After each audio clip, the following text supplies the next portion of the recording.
आज हम लोग देखेंगे कुछ स्पेशल पॉलिटी का टॉपिक देखेंगे। मेजोरिटी मेजोरिटी जो है ना कुछ कुछ बिल्स और प्रपोजल को पास करने के लिए जरूरी है। किस तरह का मेजोरिटी कहाँ पर लागू होगा वो हम लोग यहाँ पर डिस्कस करेंगे, जो कि पॉलिटी सिविक्स में बीपीएससी और यूपीएससी में बहुत बार क्वेश्चन पूछता रहता है। टाइप्स ऑफ द मेजोरिटी खास करके देखेंगे।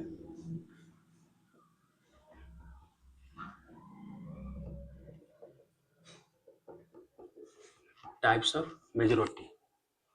देखिए मेजोरिटी होता है, मेजोरिटी का क्यों जरूरी है बिल और प्रपोजल को पास करने के लिए। जैसे में भी हम बात करेंगे कि 10 बच्चे हैं, 10 स्टूडेंट्स हैं या 10 फ्रेंड्स है, वो कहीं जाना चाहते हैं पिकनिक पर घूमने के लिए। तो उसमें हम लोग ये डिस्कस कर देखते हैं कि कुछ बच्चे बोलते हैं, कुछ दोस्त बोले कि हम लोग जाएंगे राजगीर कहीं पर, कुछ बोलते हैं नहीं बोध गया जाएंगे। जैसे कि 6 फ्रेंड्स बोले, सिक्स सिक्स फ्रेंड्स बोलते हैं कि हम लोग जाएंगे राजगीर, और 4 फ्रेंड्स जो ये बोलते हैं कि हम लोग जाएंगे बोध गया। तो जाहिर सी बात है यहाँ पर मेजोरिटी राजगीर वाले दोस्तों का अधिक है, इसलिए उन लोगों का पिकनिक का प्लान कहाँ पर होगा, राजगीर का, और इस प्रपोजल को वो लोग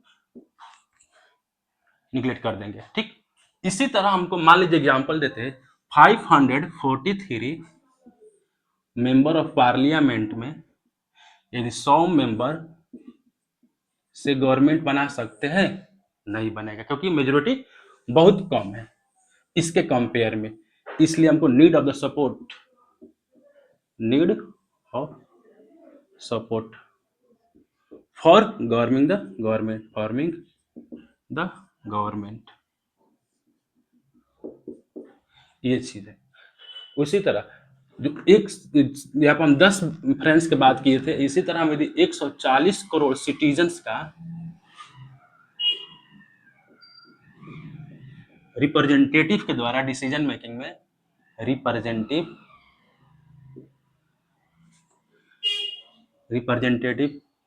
गवर्नमेंट को बनाने के लिए कितना जरूरी चाहिए, ये हमको यहाँ पर देखना है। ठीक है, इसी का हम लोग टाइप्स ऑफ मेजोरिटी देखेंगे। कौन कौन किस्म के टाइप्स ऑफ मेजोरिटी में यहाँ पर कितने टाइप्स के होते हैं वो देख लेते हैं। पहला है सिंपल मेजोरिटी, बारी बारी से सब देखेंगे, डिस्कस करेंगे। Simple majority, absolute majority, absolute majority. Third है इफेक्टिव मेजोरिटी, इफेक्टिव मेजोरिटी। और फोर्थ है स्पेशल मेजोरिटी, स्पेशल मेजोरिटी। अब हम लोग इसमें बारी बारी से सबका डिस्कस करेंगे। सिंपल मेजोरिटी कहाँ पर जरूरी होगा, इसका अर्थ क्या होगा, इसमें कितने मेंबर सपोर्ट करेंगे तो सिंपल मेजोरिटी होगा। इसी तरह एब्सोल्यूट मेजोरिटी में मेंबर्स का संख्या देखेंगे। इफेक्टिव मेजोरिटी क्या होता है, फिर हम simple special majority. Special majority में 4 टाइप्स हम लोग डिस्कस करेंगे। यहाँ पर 4 टाइप्स स्पेशल मेजोरिटी क्या है, तो बारी बारी से देखते हैं।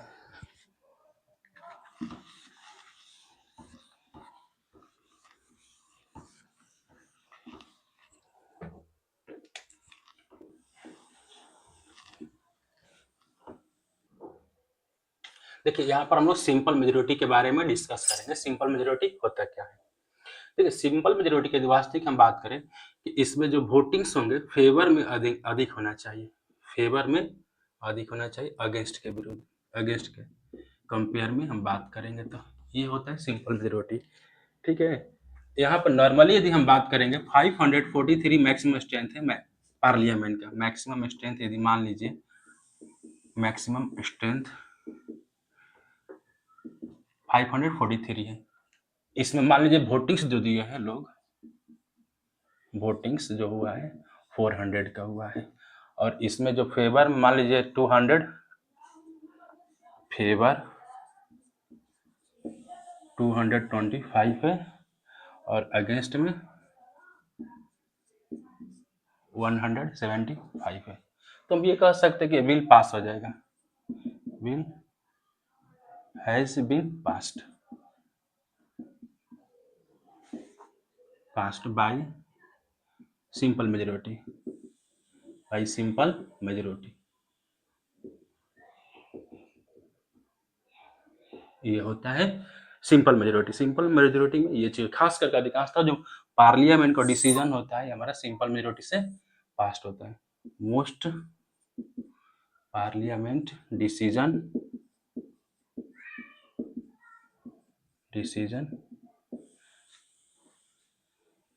decisions are passed by this process।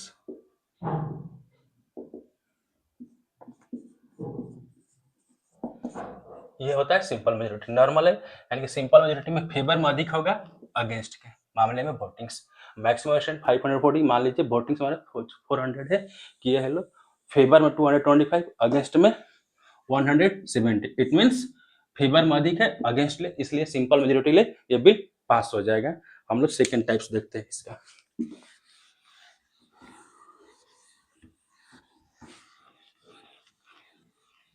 जो सेकेंड टाइप से इसको हम लोग देखेंगे वो है आपका एब्सोल्यूट मेजोरिटी। एब्सोल्यूट मेजोरिटी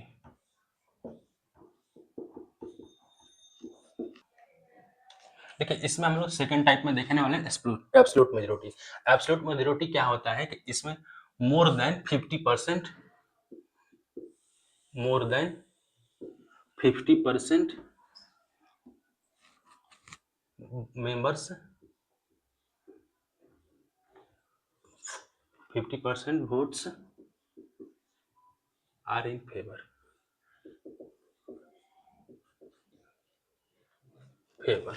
जैसे मैं एग्जांपल में बात करेंगे, मैक्सिमम स्ट्रेंथ यदि मैक्सिमम स्ट्रेंथ 500, मैक्सिमम स्ट्रेंथ यदि 543 है तो इसका 50 मोर देन 50% वोट्स कहने का अर्थ क्या है कि रिक्वायर्ड वोट्स जो होंगे पासिंग बिल्स के पास होने के लिए 272 या मोर देन 272, 272 कम से कम मिनिमम होना चाहिए। इससे अधिक थोड़ा सा एक या दो सीट अधिक हो जाता है, कोई दिक्कत नहीं, अधिक होना चाहिए लेकिन कम नहीं इससे होना चाहिए। ये हमारा होता है एब्सोल्यूट मेजोरिटी, जो गवर्नमेंट का जो सपोर्ट होने के लिए इस बिल को पास किया जाता है इस माध्यम से कि गवर्नमेंट के पास इतना मेजोरिटी है सपोर्ट में तो गवर्नमेंट एग्जिस्ट करता है। इसी तरह पीछे हम लोग सिंपल मेजोरिटी में देखें तो मनी बिल जो होता है सिंपल मेजोरिटी में पास होता है। ऑर्डिनरी बिल हो गया,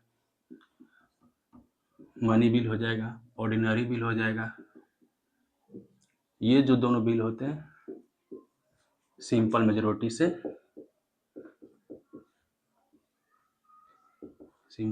से पास होता है। और ये जो खास करके अधिकांश जो डिसीजन गवर्नमेंट का जो सपोर्ट होता है, government support has absolute majority, absolute majority. ये होता है एब्सोल्यूट मेजोरिटी का टाइप्स। गवर्नमेंट सपोर्ट के लिए हमको एब्सोल्यूट मेजोरिटी दिखाना पड़ता है। नेक्स्ट है हमारे पास इफेक्टिव मेजोरिटी। इफेक्टिव मेजोरिटी,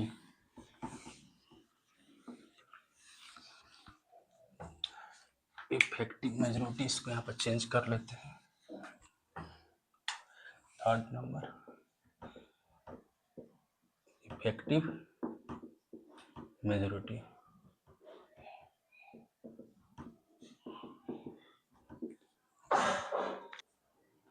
देखिए यहाँ पर हम लोग इफेक्टिव मेजोरिटी का बारे में जानना देखते हैं। इफेक्टिव मेजोरिटी कहने का अर्थ क्या है कि more than 50% of effective majority, effective strength बोल सकते हैं, effective strength of the house.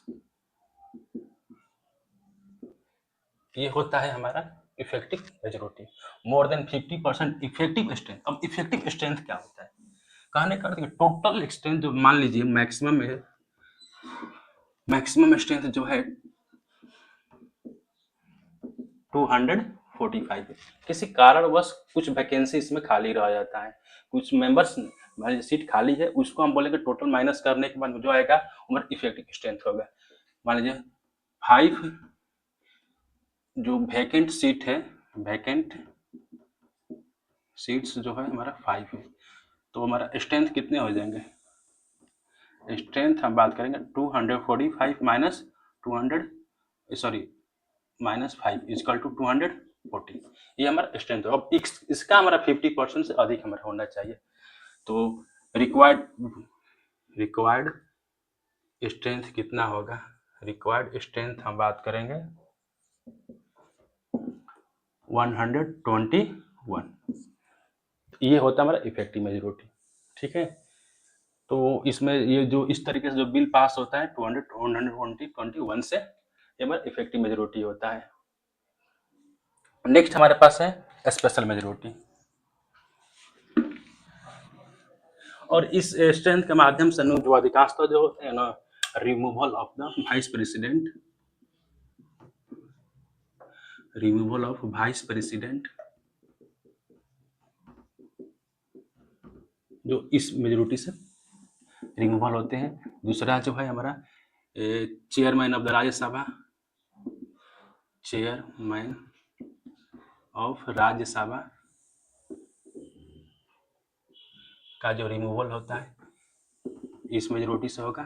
Speaker and deputy speaker, speaker and deputy speaker of the Lok Sabha जो हमारा रिमूवल होगा इस मेजॉरिटी से होगा।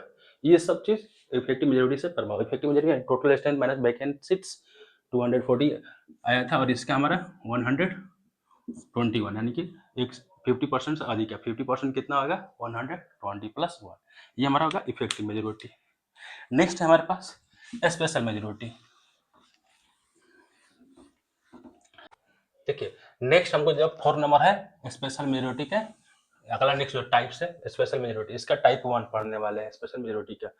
इसका रिक्वायरमेंट क्या है? इसका रिक्वायरमेंट है 50%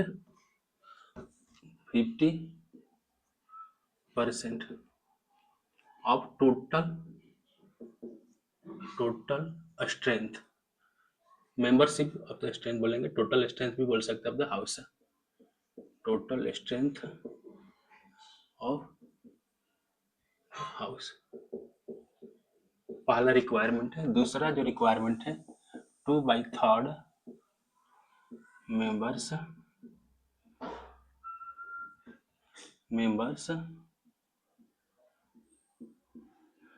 प्रेजेंट एंड वोटिंग, ये चीज है।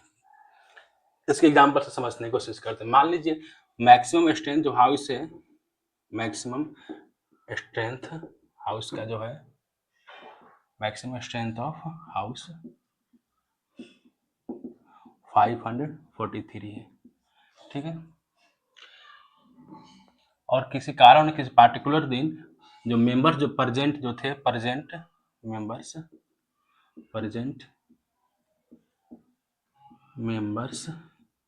वो थे 420। ठीक है, और ये 420 लोग members, present members and voting से यहाँ पर कर दे रहे हैं और बेटर है। तो इसका 2/3 मेंबर निकालिएगा, इसका 2/3 यानी कि 280 280 मेंबर्स, जिसका मान लीजिए रिक्वायरमेंट कितना है 2/3 मेंबर 280, और ये हमारा इसका कितना होगा 50% more of total strength of the house यानी कि 272। तो ये जो एक नंबर है इसका 420 जो मेंबर्स प्रेजेंट थे और वोटिंग भी किए थे, तो इसका 280 2/3 है, तो ये 280 272 से अधिक है, तो कहेंगे जो बिल और प्रपोजल है वो पास हो जाएगा स्पेशल मेजॉरिटी से। ठीक है, टाइप 1 से। और कॉन्स्टिट्यूशनल अमेंडमेंट जो बिल होते हैं, constitutional amendment bill, amendment bill pass होते हैं इस माध्यम से, जैसे कि फंडामेंटल कॉन्स्टिट्यूशनल अमेंडमेंट बिल हो गया, fundamental constitutional amendment, fundamental rights जो है इसका कॉन्स्टिट्यूशनल बिल हो जाएगा। फिर आपका सेकेंड जो हो जाएगा फंडामेंटल ड्यूटीज का बात करेंगे, directive principle of fundamental duties का। इसी तरह directive principle of state policy, directive principles of state policy. तो इन सब का जो कॉन्स्टिट्यूशनल अमेंडमेंट होते हैं ये हमारे स्पेशल मेजोरिटी के टाइप 1 से पास हो जाते हैं बिल्स। इसका अगला जो है सेकंड टाइप्स देखते हैं। इसका हम लोग स्पेशल मेजोरिटी के सेकंड टाइप्स का डिस्कस करने वाले हैं, ठीक है। सेकंड टाइप में हम लोग देखेंगे स्पेशल मेजोरिटी की। इसमें क्या है, इसमें ओनली हमारा 2/3 मेंबर्स प्रेजेंट एंड वोटिंग, बस इतना ही इसमें है, प्रेजेंट एंड वोटिंग। इसमें हमारा वो जो 50% जो टोटल स्ट्रेंथ था वो इसमें रिक्वायरमेंट नहीं है, बस 2/3 मेंबर्स और प्रेजेंट एंड वोटिंग्स का बात करते हैं। इसका एग्जांपल लीजिएगा तो मान लीजिए 543 जो मैक्सिमम स्ट्रेंथ था,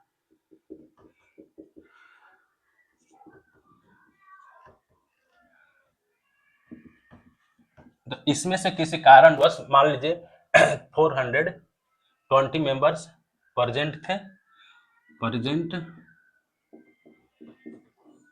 एंड वोटिंग कितने हुए 420, इसका 2/3 मेंबर्स कितने हो जाएंगे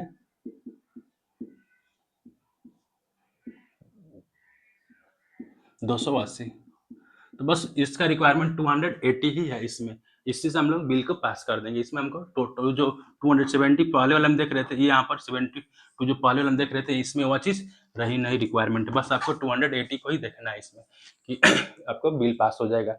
जैसे कि removal of the vice president, removal of the deputy chairman, removal of the speaker, ये सब चीज़ आपका इसी से सेकेंड टाइप से मेजोरिटी ले हो जाएगा, ठीक है। तो रिमूवल ऑफ वाइस प्रेसिडेंट का हम बात करते हैं।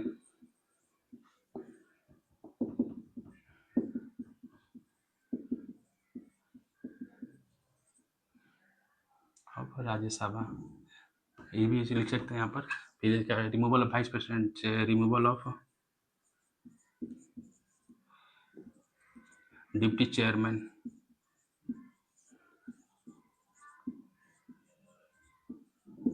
एंड चेयरमैन, दोनों का रिमूवल जो होता है हमारा इसी मेजोरिटी से होता है।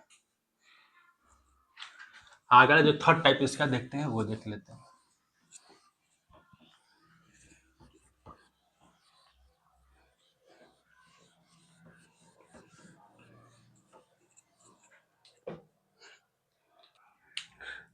देखिए इसमें हम लोग जो स्पेशल मेजोरिटी के टाइप थर्ड है, ठीक है, ये हमारा स्पेशल मेजोरिटी के टाइप थर्ड है। इसमें क्या रिक्वायरमेंट्स है, यदि हम इसमें रिक्वायरमेंट्स का हम बात करेंगे तो इसमें आपका जो जो फर्स्ट टाइप का रिक्वायरमेंट पढ़ेंगे तो वो तो इसमें जरूरी है, लेकिन इसमें एक्स्ट्रा और बढ़ेगा। इसमें उसमें क्या था कि 50% 50% टोटल स्ट्रेंथ प्लस में 2/3 members of present and voting. इसके साथ और एक होगा ratification, ratified by half of the states. ये आपका स्पेशल मेजोरिटी के टाइप थर्ड है। जो फर्स्ट हम क्या पढ़े थे, टोटल स्ट्रेंथ का 50% हमारा जो 272 वो प्लस में 280 वाला जो एग्जांपल दिए थे 2/3 members of the present and voting. इसके साथ हमारा स्टेट्स का रेटिफिकेशन हमारा हाफ से अधिक एटलीस्ट होना चाहिए, आप at least ratified by half of the states, तो हम बोलेंगे स्पेशल मेजोरिटी के टाइप थर्ड से वो भी पास हो जाता है, ठीक है। तो जो ये कौन सा बिल होते हैं जो पास होते हैं, जो कॉन्स्टिट्यूशनल अमेंडमेंट, कॉन्स्टिट्यूशनल अमेंडमेंट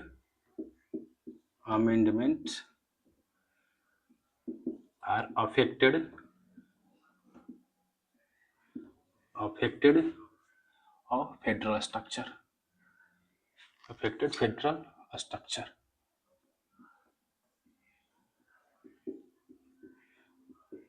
बस ये फेडरल स्ट्रक्चर यानी कहने का अर्थ क्या है कि फर्स्ट में आ जाएगा कि election of the president, election of president.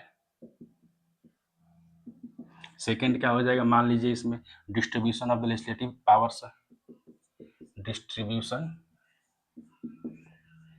Of legislative power, legislative power. इस तरीके के जो हमारे कॉन्स्टिट्यूशनल अमेंडमेंट होगा जो फेडरल स्ट्रक्चर को अफेक्टेड करता है, तो उसका जो हमारा बिल पास होते हैं इस टाइप ऑफ द मेजोरिटी से होते हैं। अगला जो है हमारा टाइप 4 है, ठीक है।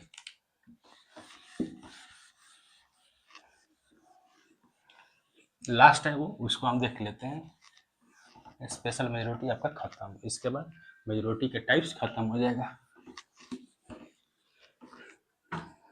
वो हमारा है, ठीक है, स्पेशल मेजोरिटी के टाइप 4। बस इसमें सब उतना नहीं है, इस रोज थोड़ा सा ये बहुत यूजेस भी नहीं होता है, बहुत कम यूजेस होता है। ऑर्डिनरी कॉन्स्टिट्यूशनल अमेंडमेंट एक्ट के लिए यूज किया जाता है। वो क्या है, बस ओनली हमारा 2/3 members of the total strength of the total strength, बस हो गया। टोटल जो मैक्सिमम स्ट्रेंथ है ना उसका 2/3 मेंबर ही हमारा इसमें रिक्वायरमेंट है, और ये इतना प्रपोजल ही नहीं है। बस इसको यूजेस जो होता है ना, used for ordinary constitutional amendment act, constitutional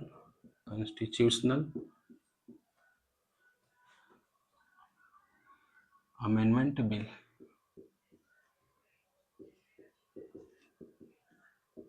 ये होता है स्पेशल मेजोरिटी। आपका टाइप्स ऑफ द मेजोरिटी पूरा खत्म हो गया। हम लोग क्या देखे थे स्पेशल मेजोरिटी में, पहला जो था हमारा, सेकेंड भी देखे, थर्ड भी देखे, और हमारा ये फोर्थ था। चारों हमारा खत्म हो गया। अब इसके बाद हम लोग आगे नेक्स्ट टॉपिक सैलिएंट फीचर्स को देखते हैं।